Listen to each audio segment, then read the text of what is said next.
Hi, I'm Meryl Key, and this is my mystery school. This is the Heart of Tarot series where we go through the entire tarot deck from start to finish with everything you need to know about tarot. Hit the notification bell so you don't miss out on any uploads. And if you want to support my channel, a like, share, comment goes down really well. Thank you. This is number 10 in the series, continuing this final stage of the Major Arcana as the Fool reaches wholeness and completion.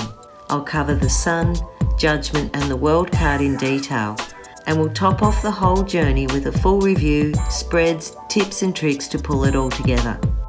Next videos we'll get into the Minor Arcana, so there's more coming to bring the Heart of Tarot home. Get your cards ready, get your journals ready, and let's wrap up this final stage of the Major Arcana. With this next card we've come into daylight. The Sun is the happiest card in the deck. For a moment, pause the video and write your first impressions in your journal of the Sun card.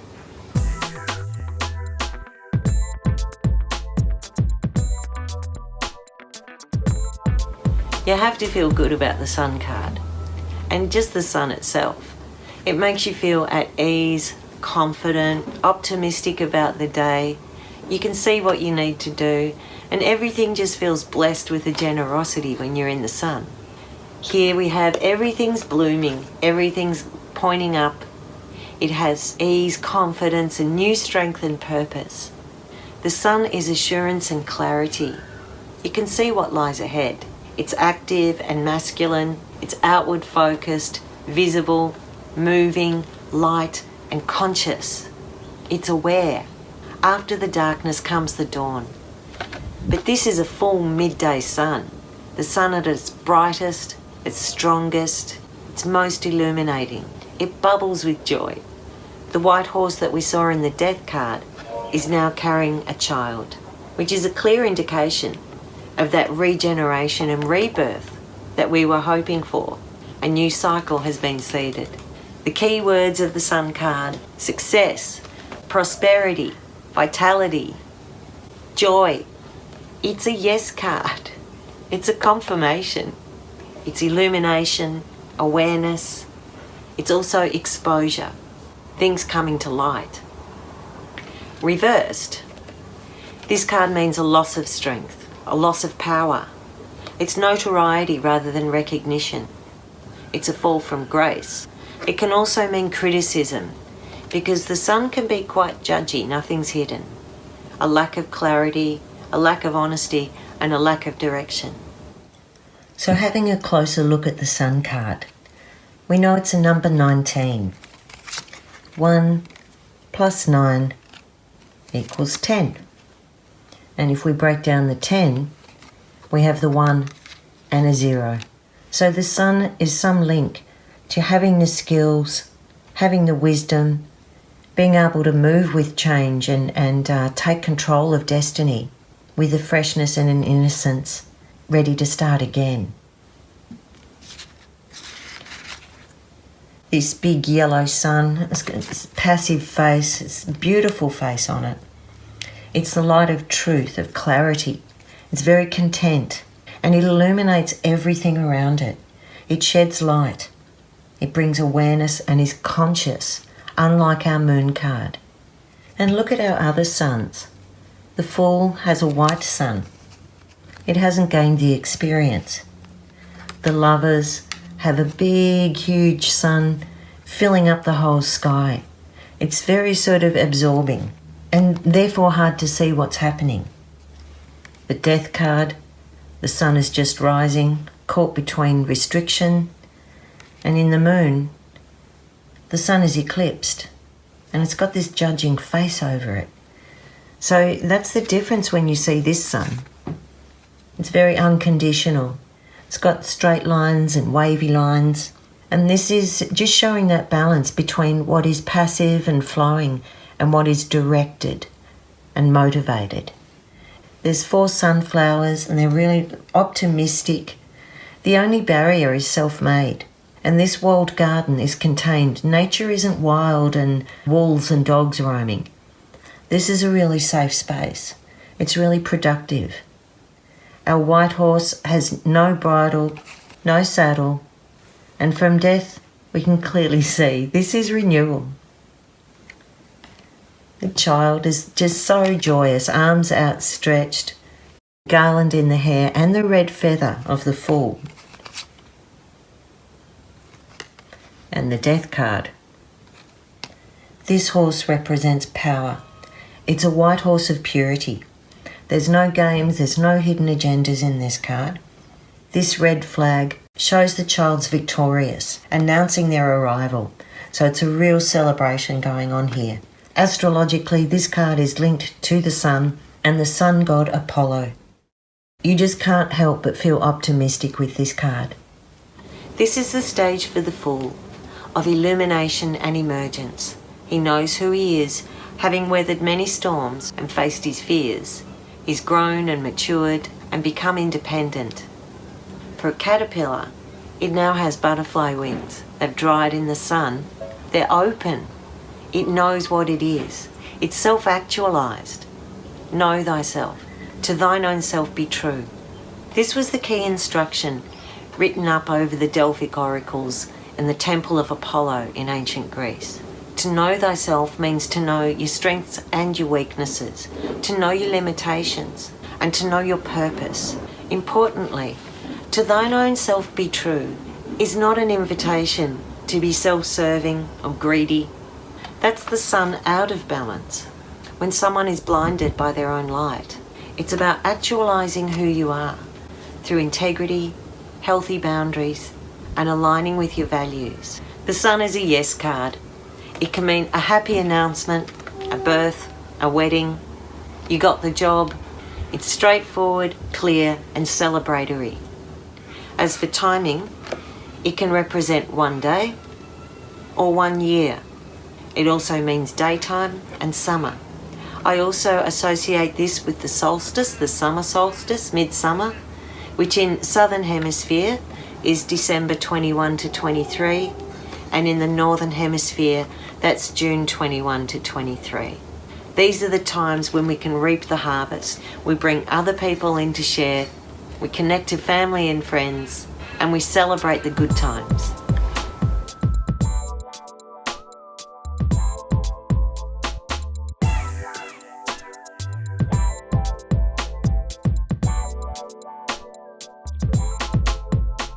The sun has brought the success or the failure of your journey to harvest. Now we need to pause and assess how well that all went. And this is where we get the Judgment card, number 20. For a moment, pause the video and have a look at your Judgment card, writing down your first impressions.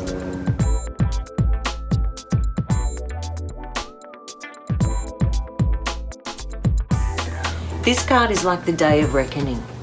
And it actually is. What was lying dormant is now rising to the surface and demanding attention. You'll have to acknowledge it and clear it before you move to the next cycle, or else you're doomed to repeat it. It's a time where you're called to respond, and you hear that call. You've been here before, but this time instead of being reckless or leaping off like you might have done as the Fool, you pause and consider before you act. You have judgment. There may be some information or something else you have to tick off the list before you can reconcile. You know what needs to happen, but you need the conviction to follow it through. The Judgment card is a card of destiny. It's about rebirth and renewal.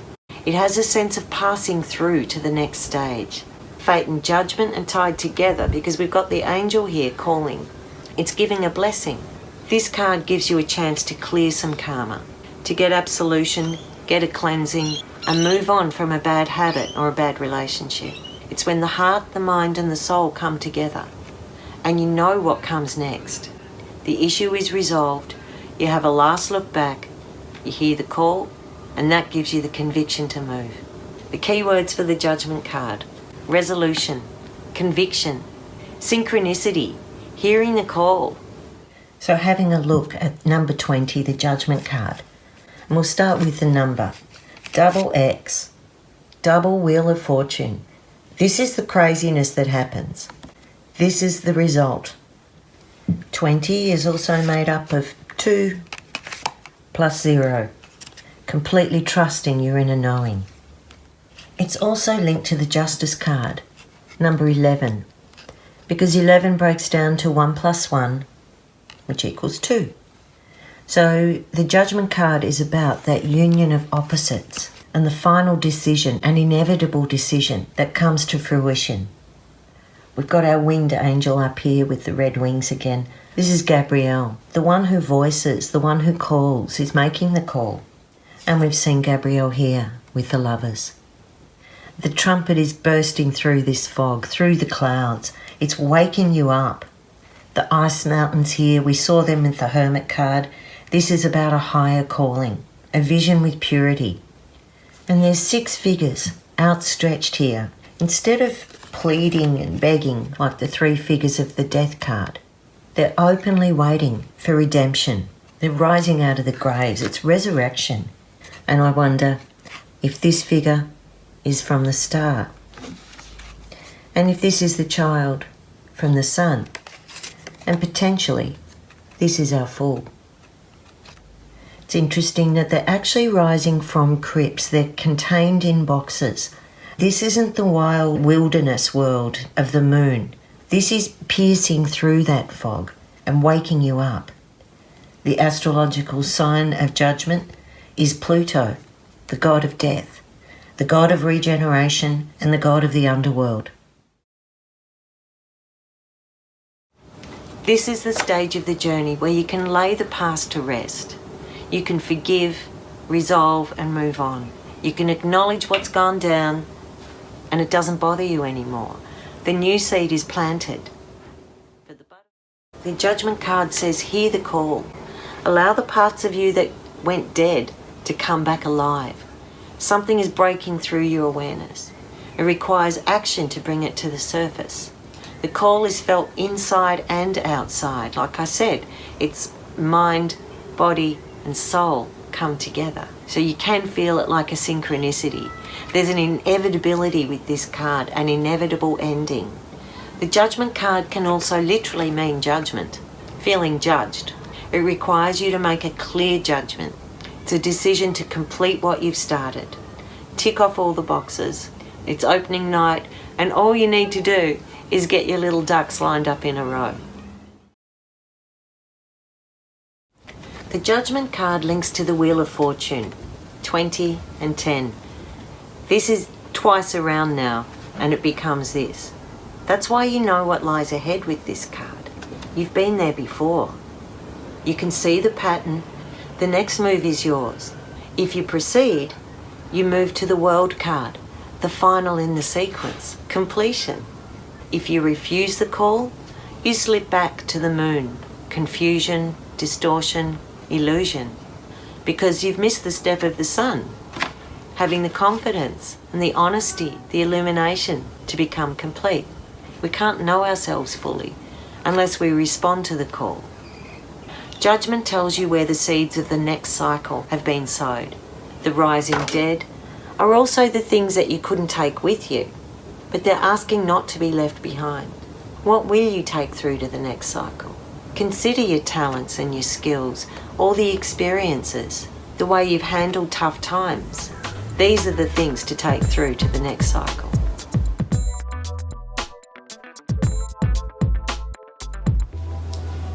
The last card in the Major Arcana, the last card, the end of the whole cycle, the World.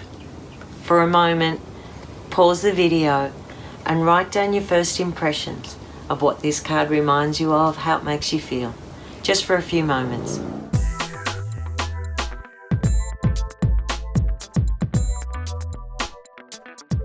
This is such a beautiful card. It's so free and independent. It's completion, triumph, all your goals have been met. It's success. It's feeling like you have the world at your feet. The world gives you a big picture. You have the experience. You have the knowledge and the right timing. You can enjoy your accomplishments now. There's a natural flow with all the pieces coming together.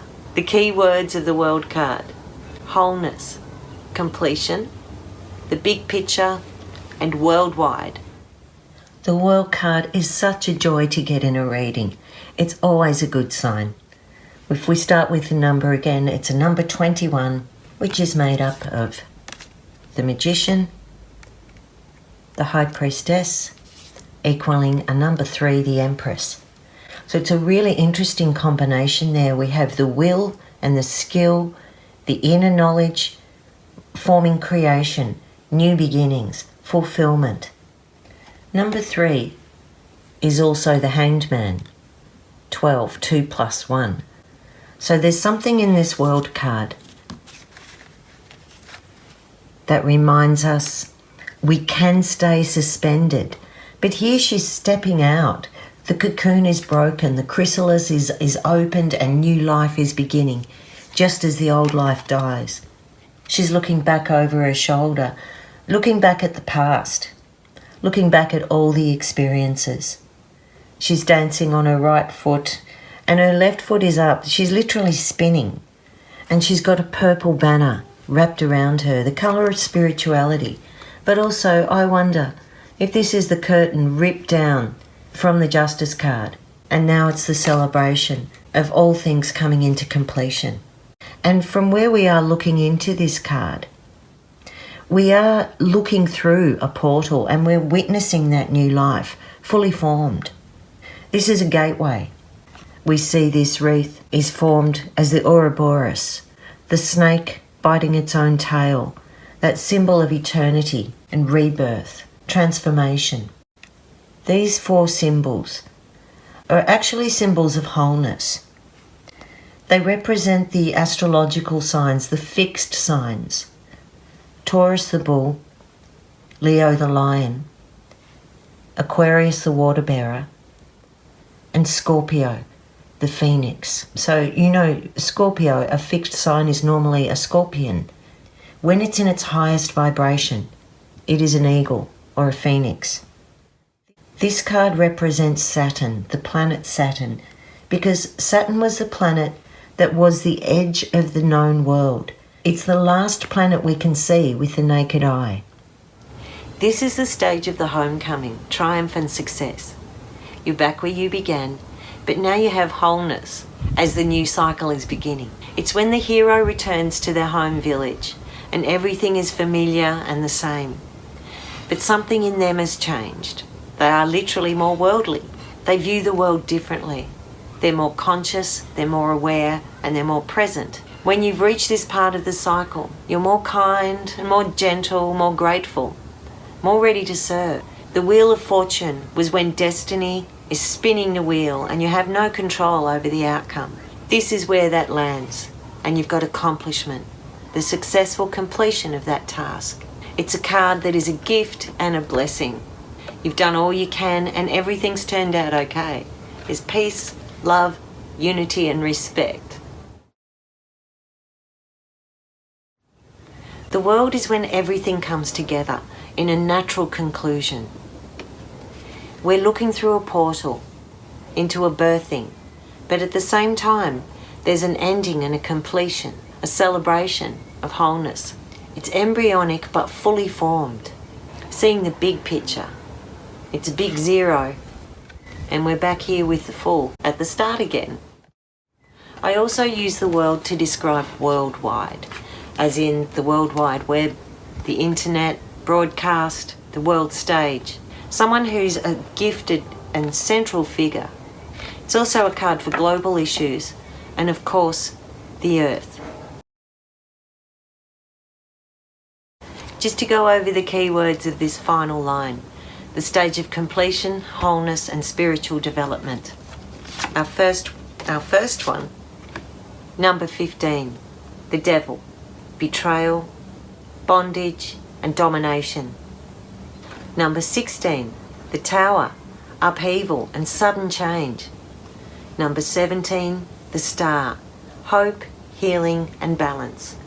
The moon, number 18, fear, doubt and confusion. Number 19, the sun, vitality, success and joy. Number 20, inevitable endings, judgment, a decision. And finally, 21, the world. Triumph, accomplishment, and completion.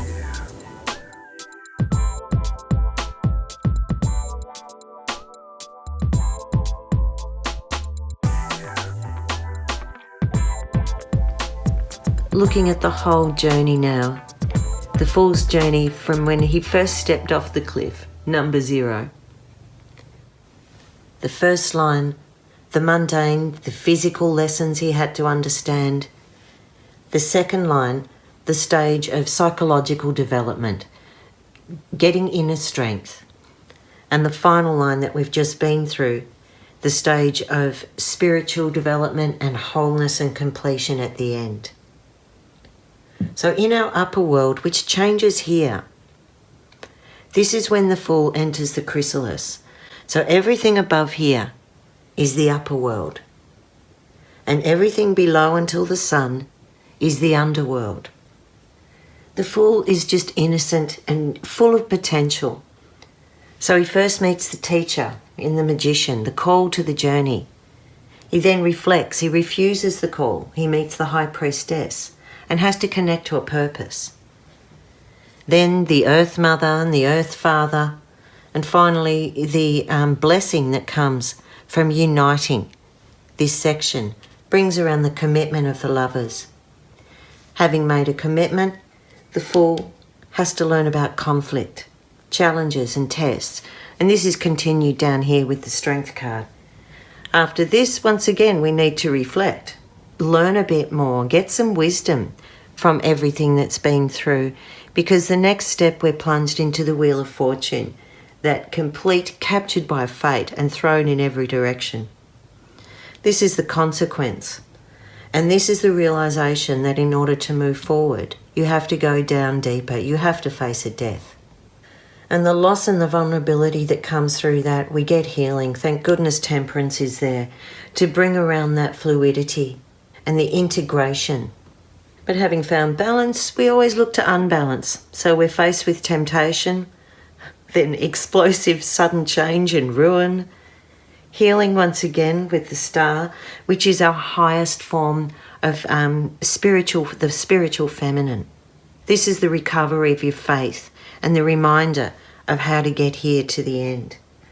The Fool is that darkness that comes when you've just got the final bit of your journey, the darkest time before the dawn, renewal, and then the final showdown, when judgment is formed and the completion of life going on but not being the same. And we return from there to the Fool, 0. Another way of linking these cards and their journey is to see how they form a story linked vertically through these lines. So for instance, when you have conflict, you need to be able to compromise if you want completion. When you give birth to something, you have to expect change and chaos before there's integration. Set out your own cards like this and write down what you think is the message of each of these vertical lines linking down through our different stages of development.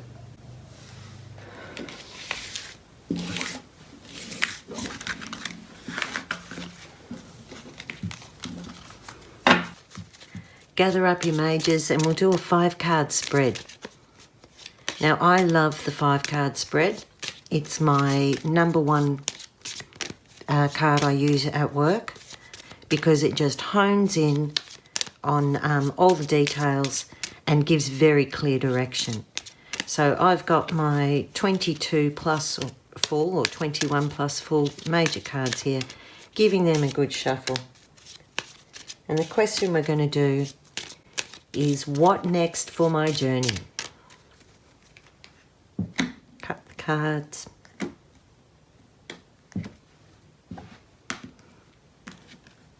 Our first position is the signifier, the center. Isn't that interesting? Number 1, I've got the Tower. So the situation I'm in is a sudden change. And look, I'm pretty okay with the Tower. I'm going to see this as liberation. If there's dark cards around it or difficult cards, I can change my tune. But right now is saying there's a real breakthrough happening. What's underneath this? So what's motivating it? The Emperor. Structure. There's a new structure that's coming through. So my foundation is quite solid, but something happening now is really bursting through, really creating a shake-up here. See how the foundations still hold? This next card represents me. I am Justice, and I actually am a Libran. So I'm in a position that the right thing will happen. Whatever is breaking down here is the right thing. The Sword of Justice says I'm making good decisions, I've weighed things fairly, and I am understanding consequence. It also says potentially a decision I made won't be able to follow through, but we'll see what happens when we get to the end. The third position is the environment. And here I have the High Priestess. Again, I'm very comfortable with this card. There are secrets that need to be contained perhaps in the environment, but it looks to me like something's coming out. Personally, I don't feel in danger, and unless there's a really difficult card up the top here. My thought is I've weighed things up logically, and although the answers haven't been forthcoming in the environment, because this is the card of secrets and passive, there is definitely some movement at the station. So the outcome. The Magician. Whatever this breakthrough is, I will have some element of control with my destiny, with my next move. A door is opening, and I have the skills to be able to use my past experience and my foundation to carry on forward. The Magician at the end says to be self-determined, to know the power of using my voice, to speak up perhaps. And for me, when I look at this overall, this tower in the centre feels very protected. And really, I don't have an uneasy feeling with this. I feel that it is a breakthrough that's happening. This is creating a door where somewhere where I've been maybe too held back or too isolated, I'll be opening up more. Try your own 5-card spread. Thank you so much for joining me with this. I love tarot. I find it such a beautiful, versatile, portable little tool that just accesses your inner knowledge and your wisdom. It makes you more confident, helps you know who you are. And that is the rule of the tarot. Know thyself. Practice with your cards. Keep journaling. Do readings for others as you feel confident. And keep learning and trusting and opening up with it. Next upload, we'll step into the rest of the deck, the Minor Arcana, the cards that pin down the detail and flesh out the story of your readings. See you there. I'm Meryl Key, and this is my mystery school. Find me on Instagram at my_mystery school or on my website www.merylkey.com.